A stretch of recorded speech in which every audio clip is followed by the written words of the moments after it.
সংস্কার হচ্ছে খামার ও পাখি লালন পালন বিধিমালা। বাণিজ্যের উদ্দেশ্যে পাখি উৎপাদন করতে এখন থেকে লাগবে লাইসেন্স ও পজিশন সার্টিফিকেট। সোমবার বন বিভাগে বিধিমালার খসড়া নিয়ে আলোচনা হয়। এতে বলা হয় কেউ 25টির বেশি পাখি পালন করতে পারবে না। এছাড়া আমদানি করা সব পাখিতেই এখন থেকে রিং নম্বর প্রদান বাধ্যতামূলক থাকবে।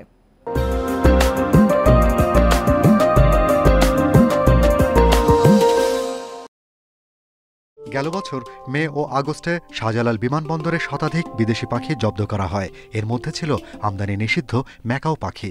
একইভাবে 2020 ও 21-এ আমদানি করা হয় প্রায় 30,000 পাখি ও বন্যপ্রাণী। এর মধ্যে ছিল আমাজনের বিপন্ন প্রাণী। বিভিন্ন দেশ থেকে এসব পাখি এনে শাহজালাল বিমানবন্দর ও স্থলবন্দর ব্যবহার করে পাঠানো হচ্ছে মধ্যপ্রাচ্যে। এসব ঘটনার প্রেক্ষিতে আন্তর্জাতিক সংস্থা সাইটিসের নিষেধাজ্ঞায় পড়ে বাংলাদেশ।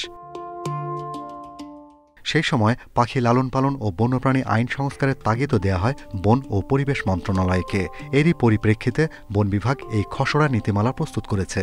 সেখানে বলা হয় শৌখিনতায় 25টির বেশি পাখি লালন পালন করা যাবে না, পাশাপাশি খামারের ক্ষেত্রে পজিশন, লাইসেন্স, রিং নম্বর বাধ্যতামূলক করা হয়।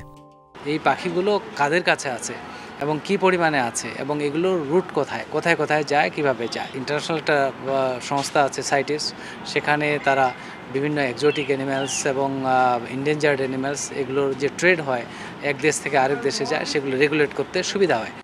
গবেষকেরা আরও বলছেন, প্রতি বছর পাখি আমদানি রপ্তানির নামে পাচারের ঘটনা ঘটছে, যা রুট হিসেবে বাংলাদেশকে ব্যবহার করা হয়।